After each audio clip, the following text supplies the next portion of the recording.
যে তারা পাকিস্তান নামক রাষ্ট্রেও তার স্বাধীনতা, তার সভরেন্টি, তার সংবিধানকে মান্য করবেন। That was their pledge. এখন ইনএভিটেবল কোয়েশ্চেন ইজ, পাকিস্তান রাষ্ট্রকে ধারণ করবার জন্য, পাকিস্তান রাষ্ট্রের সংবিধান, পাকিস্তানের স্বাধীনতা সার্বভৌমত্বকে লালন পালন করবার জন্য যারা ওয়াদাবদ্ধ ছিলেন, তারা কি আসলে একটা নতুন বাংলাদেশের সংবিধান প্রণয়ন করবার দায়িত্ব নিতে পারেন কিনা? এবং এটাই হচ্ছে ৭২-এর সংবিধানের ক্রিটিক্যাল কোয়েশ্চেন, যে এই কোয়েশ্চেনের ম্যান্ডেট বারবার প্রশ্নবিদ্ধ হয়েছে। এখন অবভিয়াস কোয়েশ্চেন হচ্ছে যে ওয়েল, তখন তো সময় ছিল না, আমরা কি করব? ওয়েল, গণপরিষদ নির্বাচন দিলেন না কেন? যে আমরা নতুন নির্বাচন করতে চাই, নতুন সংবিধান তৈরি করতে চাই, করলেন না, ফাইন। তারপরও এটাকে সংশোধন করবার সুযোগ ছিল। সংবিধান কমিটি যেটা হয়েছে, তারা রিপোর্ট দিল ৭২-এর নভেম্বরের সম্ভবত। আপনি এটাকে রেফারেন্ডামে কেন দিলেন না? যে আমরা এই গণপরিষদ একটা সংবিধানের ড্রাফট করেছি জাতির ম্যান্ডেটের জন্য, এইটা আমরা এখন জনগণের সম্মতির জন্য আমাদেরকে রেফারেন্ডামে দিচ্ছি। দিলেন না তো। তাহলে যেই সংবিধানটার সম্মতি জনগণের কাছ থেকে নেওয়া হয় নাই, সেই সংবিধানটা আমার ওই ঘোষণাপত্রের সংবিধানটা কিভাবে হইল? যে একটা ফ্রি রিপাবলিকের কনস্টিটিউশন, যেটার জন্য কোনো ম্যান্ডেট নেওয়া হয় নাই জনগণের কাছ থেকে। থার্ড, এত ভুলের পরেও আপনি এটার খতনা করতে পারতেন আরেকবার। ৭৩-এর মার্চ মাসে প্রথম নির্বাচন হচ্ছে, আওয়ামী লীগ ইলেকশন ম্যান্ডেট নিতে পারত যে আমাদেরকে প্যারালালি আপনারা ভোট দেন, এইটা ম্যান্ডেট দেন যে আমাদের এই নতুন সংবিধানটা যেন জাতীয় সংবিধান আকারে গৃহীত হয়। সেই ম্যান্ডেটও আপনারা নেন নাই ৭৩-এর নির্বাচনে। তাহলে যেই সংবিধানটা মানে ইন ইটস ভেরি এসেন্স গাঠনিক প্রসেসের ভিতরে একটা ইললেজিটিমেট ডকুমেন্ট, সেইটাকে আপনি আমাদের আজকে ৫৬ বছর পরেও থার্ড জেনারেশনের উপরে চাপিয়ে দিচ্ছেন the only basis to legitimize any uprising posthumously. সেটা আপনি কিভাবে করেন? করতে পারেন না তো। এটা জেস্টেশনই একটা ইললেজিটিমেট ডকুমেন্ট ৭২-এর, যেটার গাঠনিক প্রক্রিয়াটা সঠিক ছিল না, জনগণের সম্মতি নেওয়া হয়নি। স্বাধীন দেশে পৃথিবীতে কোথাও জনগণের ম্যান্ডেট ছাড়া কোথাও কোনোদিন কোনো সংবিধান হয় নাই।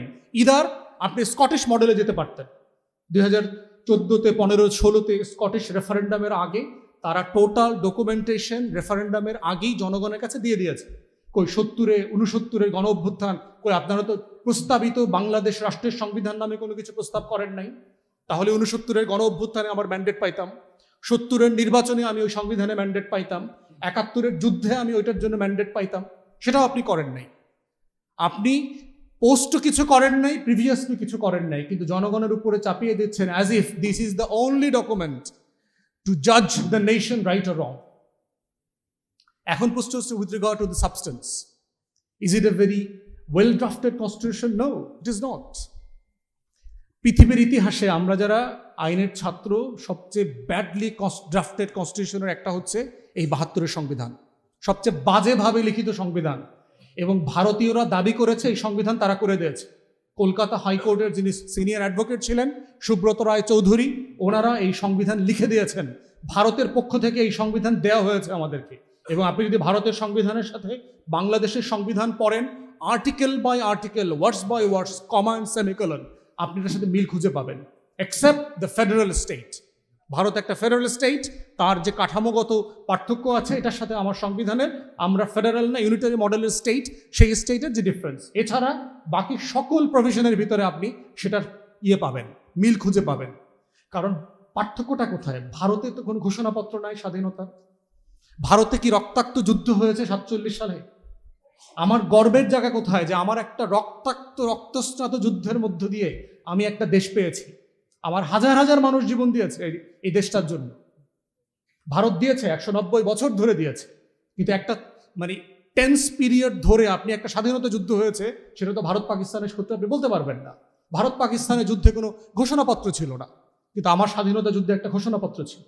এই জন্যই হচ্ছে গাঠনিক প্রক্রিয়ার জায়গাতে ৭২-এর সংবিধানটা প্রবলেম্যাটিক। এখন আসি সাবস্টেন্সে। আমার ঘোষণাপত্রে বলা ছিল যে এই বাংলাদেশ রাষ্ট্রটা ৩টা মূলনীতির উপরে ভিত্তি করে পরিচালিত হবে। ৭২-এর সংবিধানে আপনি কি বললেন? নতুন করে 4টা মূলনীতি দিলেন অ্যাবসলিউটলি আনবিনাউন টু দ্য নেশন। আমাদের কারো কাছে জানা ছিল না যে 4টা জিনিস কোত্থেকে আসলো। 70-এর আওয়ামী লীগের ইলেকশন ম্যান্ডেটে ছিল না, আওয়ামী লীগের দলীয় কনস্টিটিউশনে ছিল না, 71-এর যুদ্ধে ঘোষণাপত্রে অথবা 71-এর কোনো কনভারসেশনে ছিল না। সাডেনলি 72 সালে এই 4টা মূলনীতি কোত্থেকে আসলো, এবং এই প্রত্যেকটা মূলনীতি ইনহ্যারেন্টলি কন্ট্রাডিক্টরি। আমরা যারা ছাত্র জীবনে লেফট পলিটিক্স করছি, শহীদুল আলম ভাই লন্ডনে লেফট পলিটিক্স করছেন, এটা বুঝবেন যে এটা সিম্পলি ডাজন্ট মেক সেন্স। আপনি বলছেন যে আমার রাষ্ট্র পরিচালিত হবে, এখানে ডেমোক্রেসি থাকবে, সমাজতন্ত্রও থাকবে। 72-তে ডেমোক্রেসি আর সমাজতন্ত্র এক জিনিস ছিল না। আপনি বলছেন যে এই জাতি বাঙালি বলিয়া পরিচিত হইবে।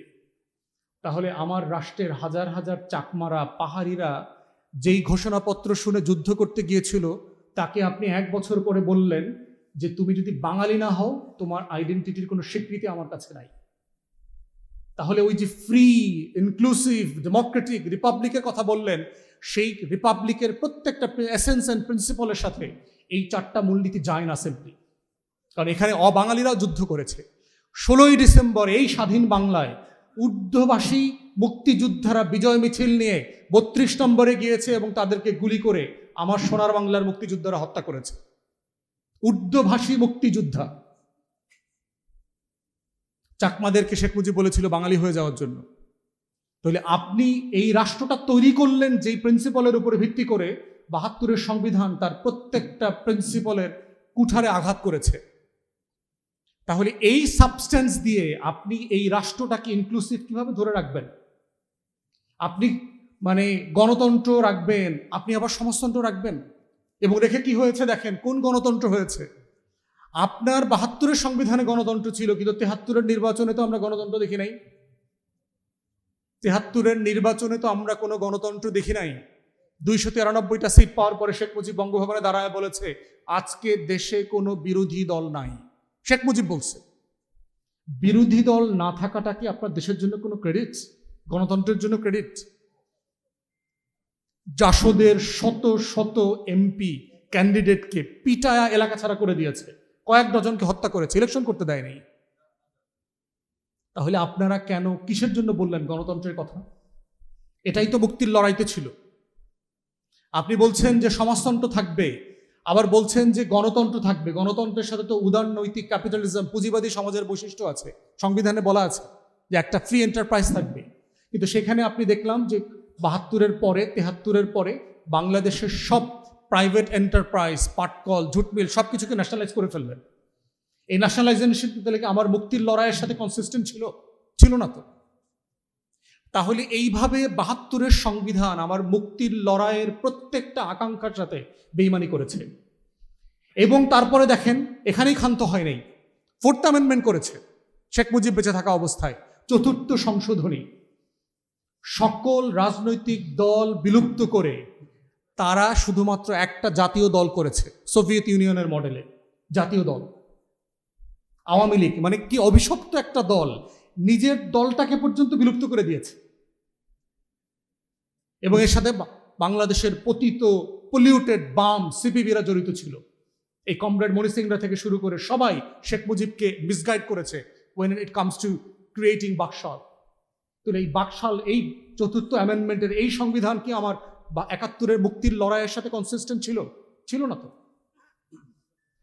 তারপরে কি করেছেন, সকল পত্রিকা নিষিদ্ধ করে দিলেন একটা ঘোষণা দিয়ে। রক্ষী বাহিনী শুধু ক্রিয়েট করলেন না, রক্ষী বাহিনীকে ইনডেমনিফাই করলেন, যে রক্ষী বাহিনীর কোনো অন্যায়, অবিচার, ফৌজদারি অপরাধ কোনো আদালতে উত্থাপন করা যাবে না, চ্যালেঞ্জ করা যাবে না। বিএনপি সে রক্ষী বাহিনীর সদস্য মাসুদউদ্দিন আহমেদ চৌধুরীরা আবার 111-এর সময় অনেক বড় পত্র দিছিল, পরে তো খায়া দিছে বিএনপিরে।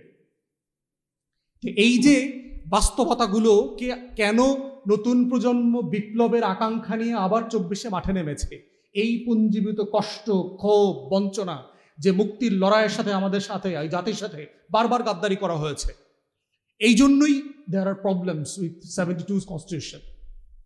এই জন্য আমাদের কনস্টিটিউশনের এই যে বেসিক ফিচারের কথা বলা হয়, একমাত্র acceptable basic feature of any constitution can be the supreme will of the people. আর কোনো প্রিন্সিপাল বেসিক ফিচার হইতে পারবে না একটা কনস্টিটিউশনের। একমাত্র প্রিন্সিপাল জনগণের সভরেন উইল। জনগণ চাইবে বইটাকে ধরবে, নেবে, মানবে, জনগণ চাইবে না ছুঁড়ে ফেলে দেবে, শেষ। এটাই হচ্ছে একমাত্র basic feature of the constitution. এবং এই প্রিন্সিপালের উপরে ভিত্তি করে হচ্ছে জুলাই জাতীয় সনদ প্রণয়ন করা হয়েছে।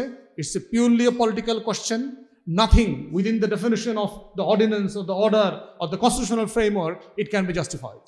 It's a pure political question, sovereign will of the people. এবং গণ অভ্যুত্থানের রায় অনুযায়ী এটাকে বাস্তবায়ন করতে হবে। তাই আমরা বলছি যে বাংলাদেশ রাষ্ট্রটাকে যদি আগামী দিনগুলোতে এগিয়ে নিয়ে যেতে হয়, আমার সেই ৭১-এর মুক্তির লড়াই, আমার যুগ যুগ ধরে শত শত বছরের এই মাটির, এই মানুষের, এই জমিনের মুক্তির লড়াই এবং আমার ২৪-এর গণ অভ্যুত্থানের লড়াই, এর প্রত্যেকটা প্রিন্সিপালকে সভরেন উইলের ভিতরে অ্যাকোমোডেট করা হয়েছে জুলাই জাতীয় সনদের মাধ্যমে। এবং সেটাকেই উইদাউট এনি ইফস অ্যান্ড বাটস মেনে নেওয়াটাই হচ্ছে আগামী দিনে শুধু বাংলাদেশের অস্তিত্বের প্রশ্ন না, বিএনপি রাজনৈতিক দল হিসেবে বেঁচে থাকবে কিনা তার অস্তিত্বের প্রশ্ন জড়িত আছে। এবং অন রেকর্ড আপনাদেরকে বলে রাখি, আপনাদের সক্ষমতা কিন্তু আওয়ামী লীগের ধারে কাছেও না। সেই আওয়ামী লীগকে কিন্তু লেজ গোটায় পালাইতে হয়েছে। নির্বাচনের পরে বিএনপির এক এমপি আমারে বলছে, হুইপ ৬ জন হুইপ আছে তো বিএনপির, তার ভিতরে একজন বলেছে যে আমার ডিভিশনের সব এমপিকে আমি একটা ছবি গিফট করব। সেই গিফটের ছবিটা হচ্ছে হাসিনা বিমানে করে যে পালাইতেছে না। আপনাকে মাননীয় প্রধানমন্ত্রীকে বলছি এবং আমার ডিপার্টমেন্টের ২ বড় ভাই মাননীয় আইনমন্ত্রী এবং মাননীয় স্বরাষ্ট্রমন্ত্রী, আপনাদের দরজায়, ঘরের দরজায়, অফিসের দরজায়, গাড়ির দরজায় শেখ হাসিনার পালানোর ছবিটা লেমিনেটিং করে ঝুলায় রাখবেন। আপনাদেরকেও ওই ছবির রিপ্লেসমেন্ট করা লাগতে পারে, just matter of time. No ifs, no buts. ধন্যবাদ। আসসালামু আলাইকুম।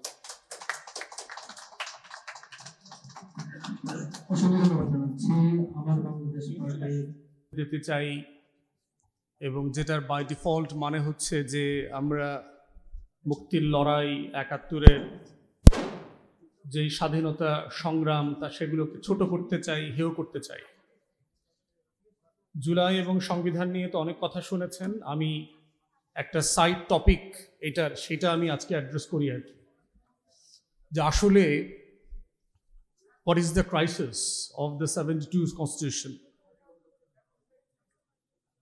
বাংলাদেশের মুক্তির লড়াইতে আপনার ১৯৭১-এর ১৭ এপ্রিল যে স্বাধীনতার ঘোষণাপত্র পাঠ করা হয়েছিল, সেখানে আমাদের আকাঙ্ক্ষার কথা সুপরিষ্কার করে বলা ছিল যে আসলে আমরা কেমন বাংলাদেশ চাই। A free, independent and democratic রিপাবলিকের কথা বলা আছে, যেটাতে বলা ছিল যে ৩টা মূলনীতির উপরে ভিত্তি করে এই বাংলাদেশ নামক নতুন প্রজাতন্ত্র পরিচালিত হবে: সাম্য, মানবিক মর্যাদা এবং সামাজিক সুবিচার। অথচ দেখে